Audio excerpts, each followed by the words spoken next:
Welcome, everyone. You're listening to the Aging and Spirituality podcast, where we talk about all things spiritual as we get into this latter part of our life. What is it that we're focusing on? What means the most to us?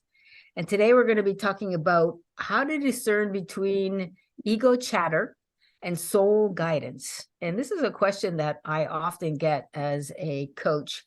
I do work as a life coach for people that don't know, and people that are beginners on the spiritual path often want to know what is the difference between the ego talking to us and the soul actually guiding us. How can we tell which one is actually happening? Because when you're in these places where you're questioning yourself and you have all these unanswered questions about which is the best direction to go, it's often difficult to tell. Is this my ego fooling me, or is this my soul guiding me to a place where I'm not maybe necessarily comfortable with, but I'll give it a go.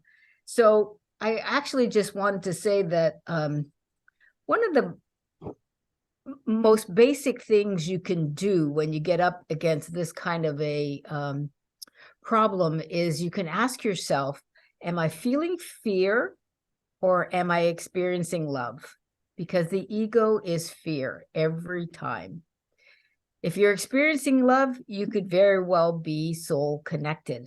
So it's... Well, let me ask you something there. Yep. I completely understand. If you're in fear, you're in ego. How do you know if you're in love? I mean, what That's such a good question because, oh boy. Oh, I don't know. I'm going to have you answer this too, but I know for me the difference, because when your heart is open and your brain is not taking charge, you feel completely different. You are experiencing higher levels of peace and joy, and you're calm, and you're not struggling with all kinds of debris. I guess is a good word. Yeah. You can feel compassion, empathy, you're connected to other people.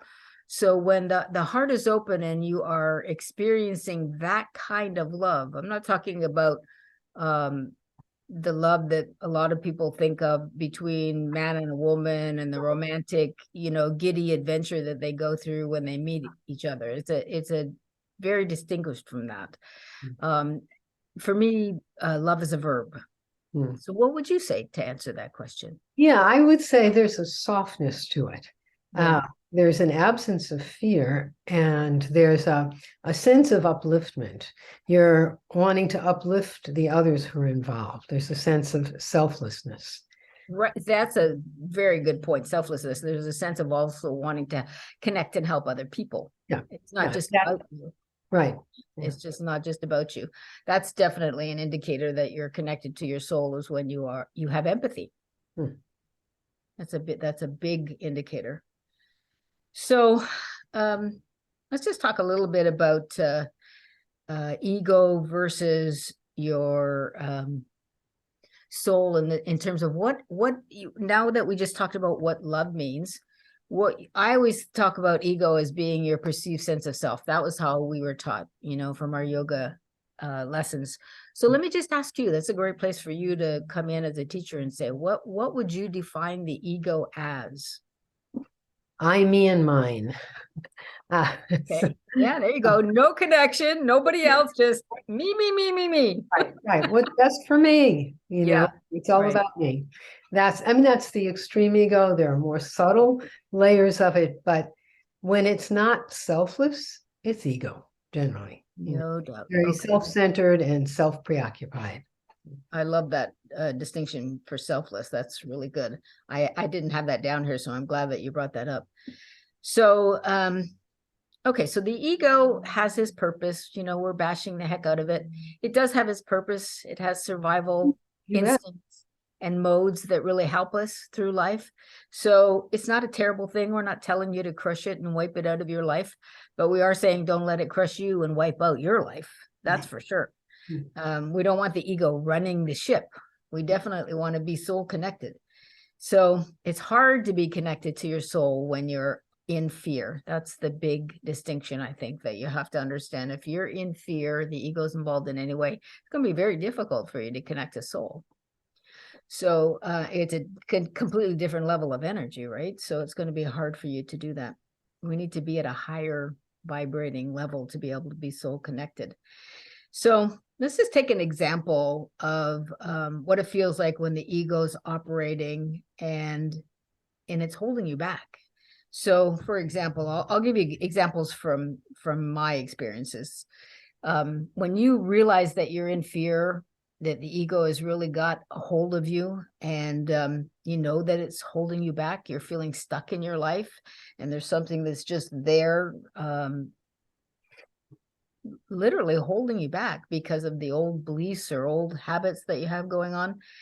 You want to become aware of it. So you have to identify those recurring ego triggers. There are always thoughts that are going on. So when you're in a place where you're feeling calm and you're able to pay attention to your thoughts, and something gets triggered and all of a sudden you're feeling,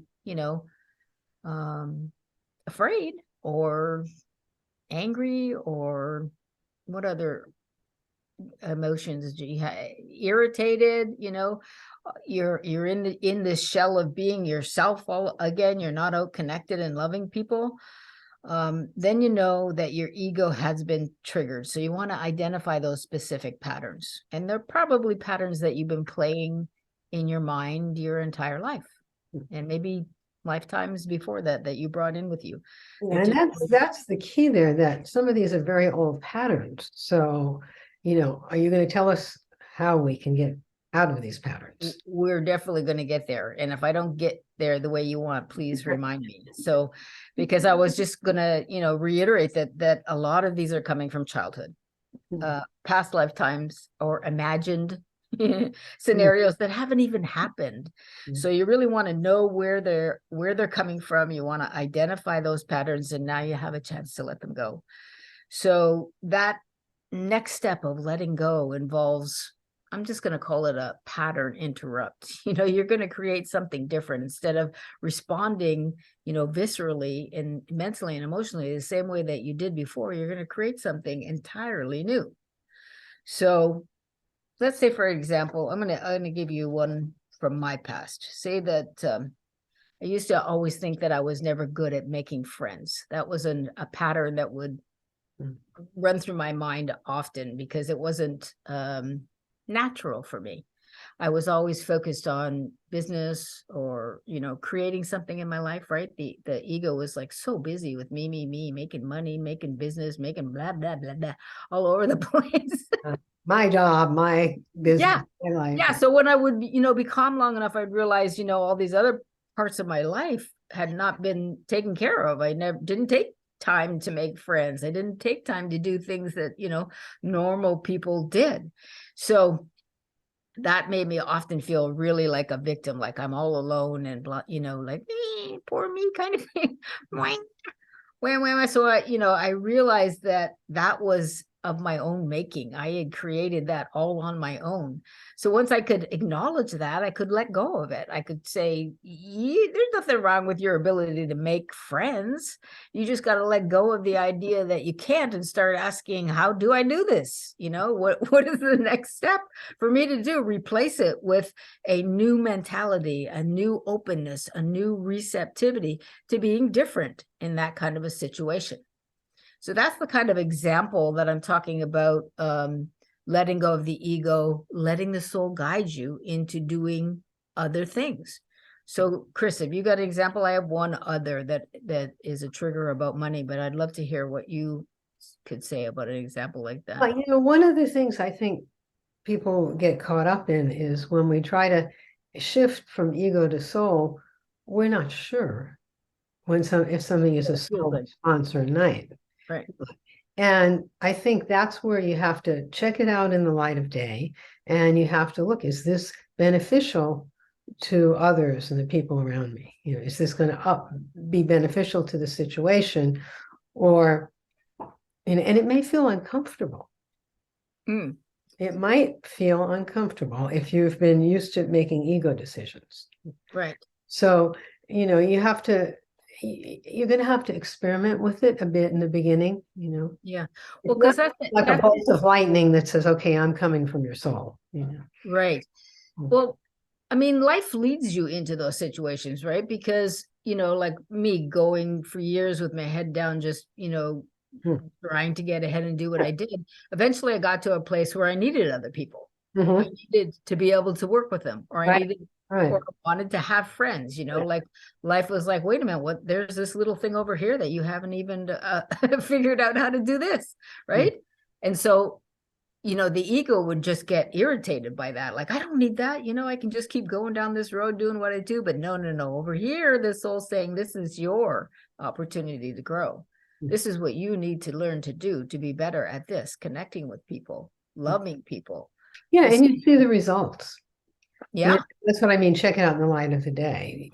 Just do the action and see what the results are. And if the results are, like in this example, you knew you needed people right, and you're creating a team now. You're right, working as a team. right. Oh, and coaching people, with this an Yeah, entirely yeah, different, right. 100% 100%. Yeah, right, different than what I was doing before, right, which was just right. running a business and making money. Okay, Yep. so let's play this ego soul game one more time. One of the other examples that I wrote down was a lack of, and this is for a lot of people. This was definitely for me because I was raised in a very poverty consciousness environment, but a lot of people struggle with this one. So let's play with it just in case it helps the others that are listening. So a lack of money often triggers an ego response. Sometimes it's anger. For me, it was often anger, painful memories, like this is the place where my life was limited. I had to start working when I was 12 because I couldn't, otherwise nothing would come into my life. I had to make my own money. I had to leave home when I was 16. I had to work, I've been working since I'm 12 years old. That's over 50 years, more than that. So, that was part of my path, but there was a lot of feeling of being disempowered by that, by not, knowing how money can just flow into your life. If you're connected to soul, how does that look differently? Because definitely my ego was playing a part in this role of having to struggle to make money. I was always focused on it.